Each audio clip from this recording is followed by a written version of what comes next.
Et si tout ce que vous pensiez savoir sur la pêche du brochet en hiver était faux? Vous imaginez ce prédateur, au fond de l'eau, quasi immobile, digérant lentement sa dernière proie en attendant des jours meilleurs. C'est l'image qu'on nous a tous vendue, n'est-ce pas? Eh bien, aujourd'hui, on va faire exploser cette idée reçue. Dans cette vidéo, je vais vous révéler la principale et véritable raison pour laquelle vos sorties de pêche en plein cœur de l'hiver se terminent souvent par un échec cuisant. Ce n'est pas votre matériel, ce n'est pas votre technique, c'est une information cruciale sur le comportement du brochet qu'on ne vous a jamais donné. Restez bien jusqu'à la fin, car ce que vous allez apprendre va non seulement vous surprendre, mais pourrait radicalement transformer vos prochaines sessions. Alors, la question que je vous pose d'entrée, pensez-vous vraiment que le brochet est une sorte d'ours aquatique qui hiberne à moitié? Dites-le moi en commentaire, j'ai hâte de lire ça. Pourquoi cette idée du brochet léthargique est-elle si ancrée dans nos esprits? C'est simple. C'est ce que nos aînés nous ont raconté, ce qu'on lit dans les vieux magazines de pêche. On nous dit, en hiver, l'eau est froide, le métabolisme du poisson ralentit, donc il bouge moins et mange moins. Ça semble logique, presque scientifique. Alors, on adopte tous les mêmes réflexes. On pêche très lentement, on insiste des heures sur le même poste, souvent le plus profond qu'on puisse trouver, en se disant que le brochet est forcément calé là, dans la fosse. On sort nos plus gros vifs, nos leurres les plus planants, et on attend. On attend pendant des heures, dans un silence de cathédrale, en se gelant les doigts. Et quand ça ne mord pas, on se dit simplement « c'est normal, c'est l'hiver, ils ne sont pas actifs ». On ne remet jamais en question le postulat de départ. On accepte cette fatalité année après année. Mais ce confort intellectuel, cette habitude, est précisément ce qui vous empêche de prendre du poisson. Commençons par le premier mythe, le métabolisme gelé. Oui, le brochet est un animal à sang froid, et son métabolisme ralentit avec la température de l'eau. Mais ralentir ne veut pas dire s'arrêter, c'est une nuance capitale. Un brochet, même dans une eau à 2 ou 3 degrés, doit continuer à s'alimenter pour survivre. Ses fonctions vitales, même réduites, consomment de l'énergie. Il doit maintenir sa masse musculaire, assurer sa respiration, faire fonctionner ses organes. Pensez à une voiture au ralenti par temps de gel. Elle consomme moins qu'à pleine vitesse, mais elle consomme quand même. Pour le brochet, c'est pareil. Il ne peut pas se permettre de jeûner pendant des semaines entières. La réalité, c'est qu'il est contraint de chasser. La différence, et c'est là que tout se joue, c'est qu'il ne peut plus se permettre de gaspiller son énergie. Chaque attaque doit être calculée, chaque déplacement doit être optimisé. Il ne va plus poursuivre une proie sur 20 mètres comme il le ferait en été. Il devient un chasseur d'une efficacité redoutable, un véritable sniper. Maintenant, parlons de l'équation énergétique. C'est un concept simple mais que la plupart des pêcheurs oublient. Pour qu'un brochet attaque, le gain d'énergie potentiel de la proie doit être supérieur à l'énergie dépensée pour la capturer. En été, avec une eau chaude et un métabolisme élevé, il peut se permettre des erreurs, des courses folles pour de petites proies. Il a de l'énergie à revendre. Mais en hiver, c'est tout l'inverse. Chaque calorie compte, c'est pour ça qu'on vous dit de pêcher avec de grosses proies. C'est vrai, en partie. Une grosse proie, c'est un gros gain d'énergie pour un seul effort. Mais ce n'est que la moitié de l'histoire. L'autre moitié, c'est que le brochet va chercher la proie la plus facile possible. Une proie qui passe juste devant son nez, une proie affaiblie, une proie qui ne demande quasiment aucun effort de capture. La véritable clé n'est donc pas seulement la taille de votre leurre ou de votre vif, mais sa présentation. Est-ce qu'il semble être une opportunité immanquable, un repas gratuit? C'est cette question que vous devez vous poser à chaque lancer. L'idée du brochet statue est aussi contredite par de nombreuses observations. Regardez les images de caméras sous-marines tournées en hiver, c'est édifiant. On y voit des brochets, certes calmes, mais pas inertes. Ils se déplacent lentement, ils ajustent leur position, ils suivent parfois un leurre sur plusieurs mètres avant de se décider ou de faire demi-tour. Ils ne sont pas figés dans l'ambre. Ils observent, ils analysent, ils attendent. Imaginez la scène. Vous êtes au bord d'un lac gelé. Tout semble mort. Mais sous la surface, c'est une partie d'échecs qui se joue. Le brochet est là, peut-être juste en dessous de vous. Il a vu votre montage. Il l'évalue. Est-ce que ça vaut le coup? Le moindre détail suspect, Un mouvement trop rapide, une vibration anormale, et il refusera. Ce n'est pas de l'apathie, c'est de l'hypersélectivité. Il est devenu un prédateur extrêmement exigeant. Comprendre cela change tout. Vous n'essayez plus de réveiller un dormeur, vous essayez de convaincre un expert méfiant. Alors, voici le premier indice concret qui nous met sur la voie du grand secret. Le brochet ne cesse pas de chasser, il change radicalement sa stratégie de chasse. Fini les courses-poursuites explosives en pleine eau. L'hiver, c'est le règne de l'embuscade parfaite. Le brochet va utiliser son environnement comme jamais auparavant. Il va se coller à une structure, un tombant, une souche, un reste d'herbier, et il va y rester. Pas parce qu'il est paresseux, mais parce que c'est la position la plus efficace pour surprendre une proie sans se fatiguer. Il devient un maître du camouflage. Il ne cherche plus activement sa nourriture sur de larges zones. Il attend que la nourriture vienne à lui. Votre rôle, en tant que pêcheur, n'est donc plus de couvrir un maximum de terrain en espérant tomber sur un poisson actif. Votre rôle est de devenir un détective, de trouver ces zones d'embuscade très précises. C'est un changement complet de perspective. On passe d'une pêche de prospection à une pêche de précision chirurgicale. Parlons maintenant de la profondeur, le deuxième grand dogme. En hiver, le poisson est au fond. C'est une affirmation tellement répétée qu'on finit par la croire sans même y réfléchir. Et c'est une erreur qui vous coûte un nombre incalculable de poissons. Oui, il est souvent vrai que les couches d'eau les plus profondes sont légèrement moins froides, ce qui peut attirer les poissons. Mais c'est une généralisation dangereuse. Le brochet ne choisit pas sa profondeur en fonction d'un thermomètre. Il l'a choisi en fonction d'un seul et unique critère, la présence de nourriture. Le brochet va là où se trouve le poisson fourrage, point final. Si les gardons, les brèmes ou les perches sont entre deux eaux, ou même juste sous la couche de glace, le brochet ne sera pas dans la fosse 20 mètres plus bas. Il sera là où se trouve le garde-manger, même si l'eau y est un dixième de degré plus froide. Pêcher systématiquement le fond, c'est comme chercher un lion dans le désert alors qu'il est à côté du point d'eau avec les gazelles. Cette idée nous amène directement au comportement du poisson fourrage. C'est lui, le véritable chef d'orchestre. En hiver, les bancs de poissons blancs se regroupent, souvent de manière très compacte. Leur comportement dicte tout. Ils vont chercher les zones où l'oxygène est le plus présent, ou les zones où la lumière leur permet de trouver le peu de nourriture disponible. Parfois, par temps ensoleillés, ils vont remonter juste sous la surface pour profiter des quelques rayons qui traversent la glace ou l'eau froide. Et devinez qui n'est jamais très loin? Le brochet. Il va suivre ses bancs comme leur ombre. Un pêcheur qui passe sa journée à gratter le fond d'une fosse alors que le poisson blanc est suspendu à 5 mètres de profondeur est un pêcheur qui ne prendra rien. C'est pourquoi l'utilisation d'un échosondeur devient si cruciale en hiver. Non pas pour repérer les brochets eux-mêmes, qui sont souvent collés au fond ou aux structures et difficiles à voir, mais pour localiser les boules de vif. Trouvez le garde-manger, et vous aurez trouvé le loup. Il y a d'autres facteurs qui influencent la profondeur, comme l'oxygène. Dans certains lacs ou étangs, surtout en fin d'hiver sous une épaisse couche de neige et de glace, les niveaux d'oxygène peuvent chuter dans les couches profondes à cause de la décomposition de la végétation. Dans ces conditions, rester au fond devient non seulement inconfortable, mais dangereux pour les poissons. Toute la vie aquatique va remonter pour chercher de l'eau plus riche en oxygène. Cela peut être près d'une arrivée d'eau, d'une source, ou simplement dans les premiers mètres sous la surface. J'ai personnellement fait des pêches mémorables en plein mois de février, en pêchant à seulement 2 mètres de profondeur, dans une eau qui en faisait plus de 10.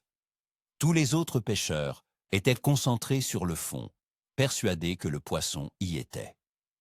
Ils n'ont pas eu une seule touche. Le brochet n'est pas stupide. Il s'adapte. C'est à nous de faire de même et d'arrêter d'appliquer des règles toutes faites sans réfléchir aux conditions réelles du moment. Laissez-moi vous raconter une anecdote. C'était une journée glaciale de janvier sur un grand lac de barrage. Zéro touche pendant des heures en pêchant au mort manié sur le fond, comme tout le monde. Par frustration, en remontant ma ligne, j'ai laissé mon poisson mort nager juste sous la surface, à 1 mètre de profondeur, le temps de préparer un café. Et là, une attaque d'une violence inouïe. J'ai pris un brochet de plus de 90 cm. Intrigué, j'ai retenté l'expérience. J'ai positionné mon vif à 1,50 m sous le flotteur. et j'ai pris 2 autres poissons dans l'heure qui a suivi. Que s'était-il passé? Le soleil perçait légèrement les nuages, et les ablettes étaient remontées juste sous la pellicule de surface. Les brochets, postés un peu plus bas, montaient comme des fusées pour les intercepter. Ce jour-là, j'ai compris une chose essentielle. Il n'y a pas de règle absolue. Chaque jour est différent, et c'est l'observation, pas la tradition, qui fait la différence entre une bredouille et une pêche de rêve. Pêcher profond n'est pas une stratégie, c'est une option parmi d'autres. Nous arrivons maintenant au cœur du secret, la pièce maîtresse du puzzle. Oubliez la profondeur, oubliez la lenteur. Le véritable facteur qui détermine si un brochet va mordre ou non, c'est ce que j'appelle la fenêtre d'activité. Le brochet, pour économiser son énergie, ne chasse pas en continu. Il passe la majeure partie de son temps en attente, en mode économie d'énergie. Mais plusieurs fois par jour, pendant des périodes très courtes et très précises, il passe en mode chasse. Ces fenêtres d'activité peuvent ne durer que 30 minutes, parfois même 15. Pendant ce laps de temps, il devient agressif et est susceptible d'attaquer tout ce qui passe à sa portée.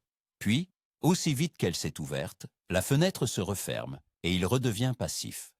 Le secret n'est donc pas de trouver une technique miracle, mais d'être au bon endroit, avec le bon leurre, au moment précis où cette fenêtre s'ouvre. Toute la difficulté est de savoir la reconnaître et l'anticiper. Alors, qu'est-ce qui déclenche l'ouverture de cette fenêtre d'activité? Le déclencheur numéro 1, celui que presque tout le monde ignore ou sous-estime, c'est la pression barométrique. Les poissons, et les prédateurs en particulier, sont incroyablement sensibles aux variations de pression. Une pression stable et haute ou une pression très basse correspond souvent à une faible activité. Les poissons sont apathiques, mais le moment magique, c'est la chute de pression. L'instant où le baromètre commence à descendre, juste avant l'arrivée d'une perturbation, d'un redout, de neige ou de pluie. C'est un signal biologique puissant qui crie « chassez maintenant » aux prédateurs. C'est comme une sonnette qui annonce l'heure du repas. Combien de fois avez-vous entendu des pêcheurs dire « c'est bizarre, ça n'a pas mordu de la journée » et puis d'un coup, pendant 1 heure, on a pris tous nos poissons juste avant l'arrivée de la neige. Ce n'est pas du hasard, c'est une réponse directe à la chute de la pression atmosphérique. Surveiller la météo n'est pas un gadget, c'est l'outil le plus important pour un pêcheur en hiver. Le deuxième déclencheur, souvent lié au premier, est le changement de luminosité. Le brochet est un chasseur visuel, il utilise la lumière à son avantage.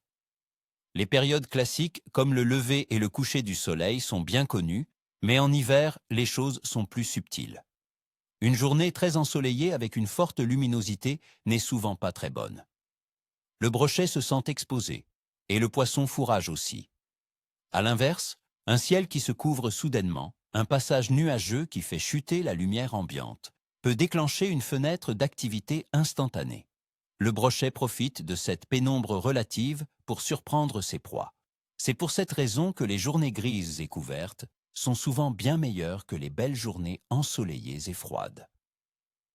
Ne vous laissez pas décourager par le mauvais temps. Souvent, c'est votre meilleur allié. Apprenez à aimer les ciels plombés. Ils sont la promesse de touches violentes et de prédateurs en chasse. Quand le ciel change, soyez prêts.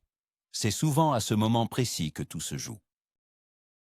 Comment peut-on sentir l'arrivée de cette fenêtre sur le terrain sans avoir les yeux rivés sur un baromètre? Il y a des signes.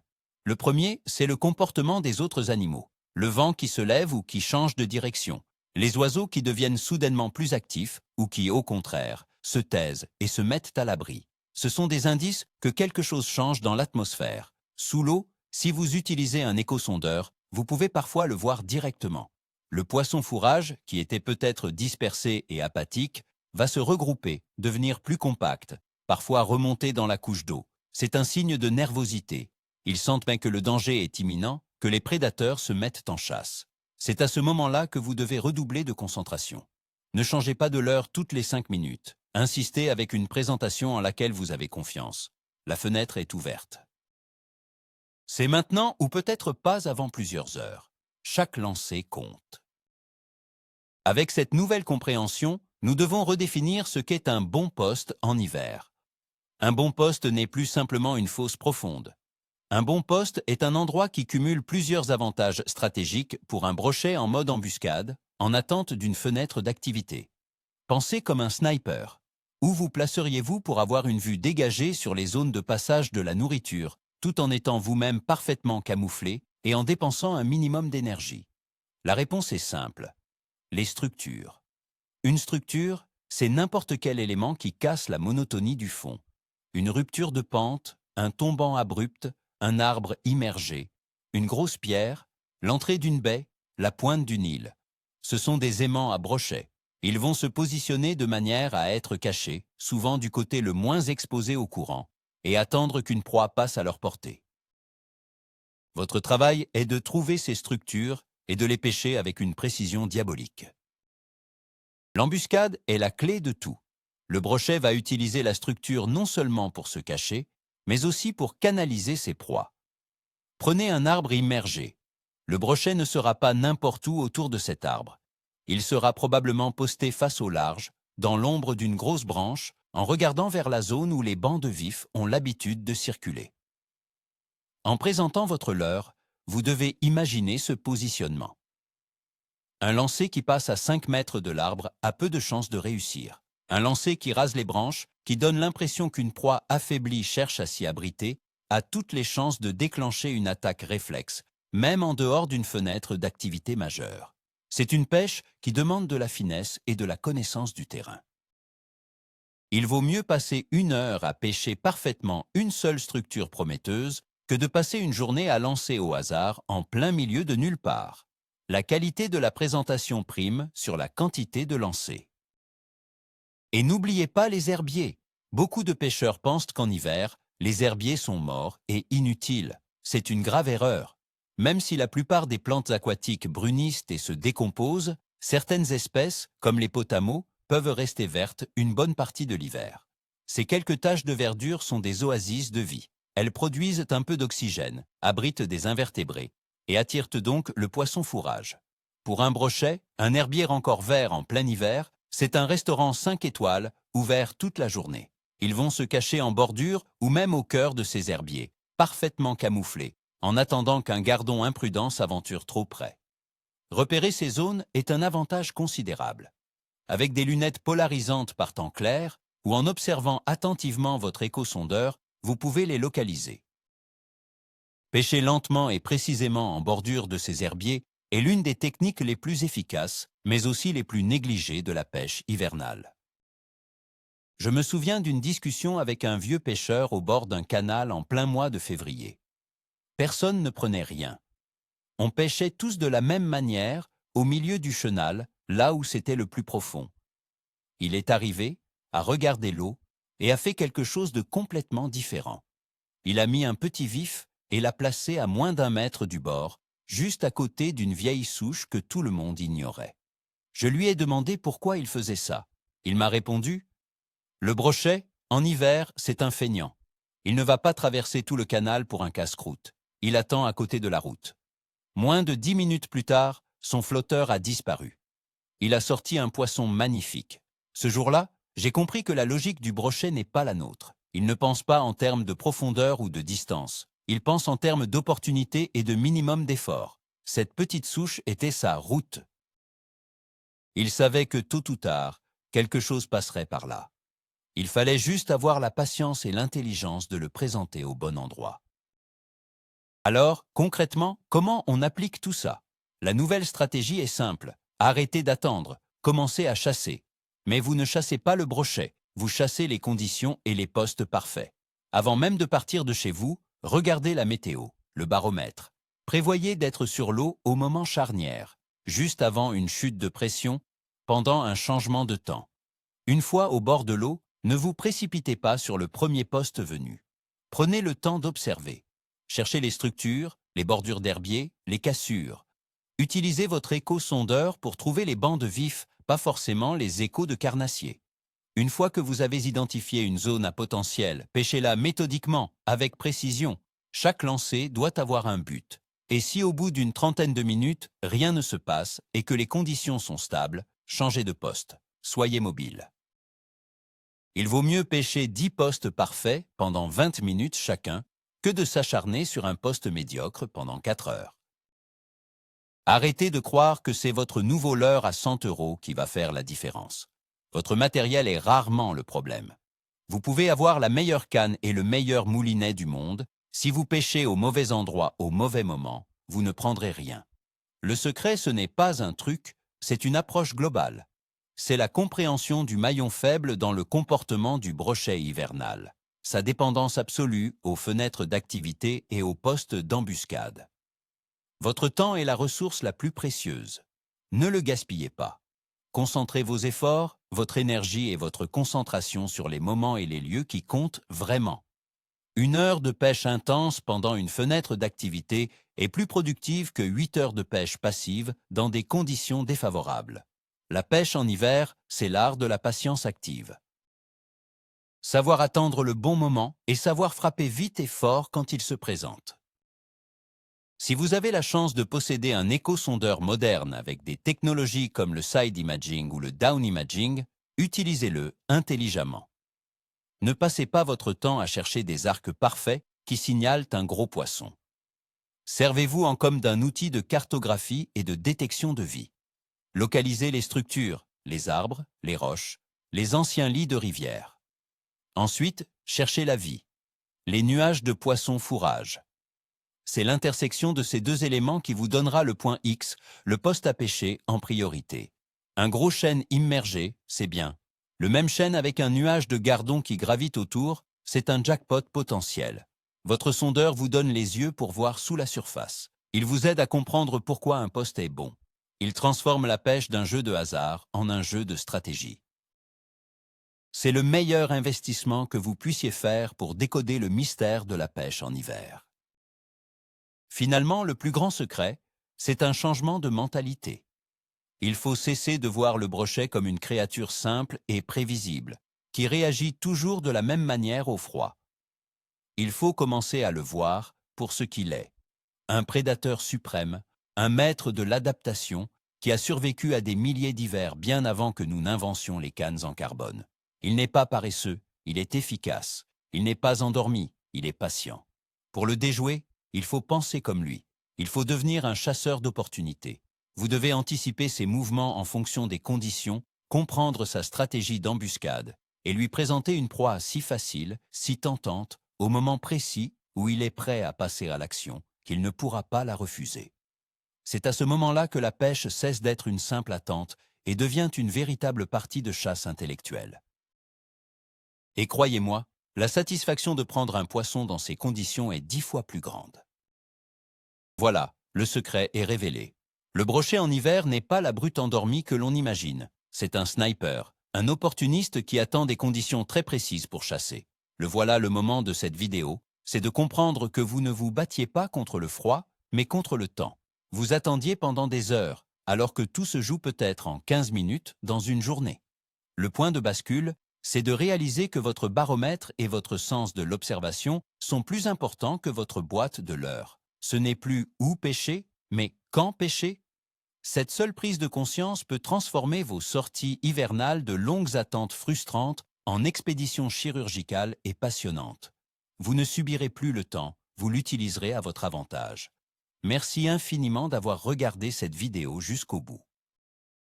Si elle vous a ouvert les yeux sur un point ou un autre, le meilleur moyen de me soutenir est de laisser un gros pouce bleu et bien sûr de vous abonner pour ne pas manquer les prochaines.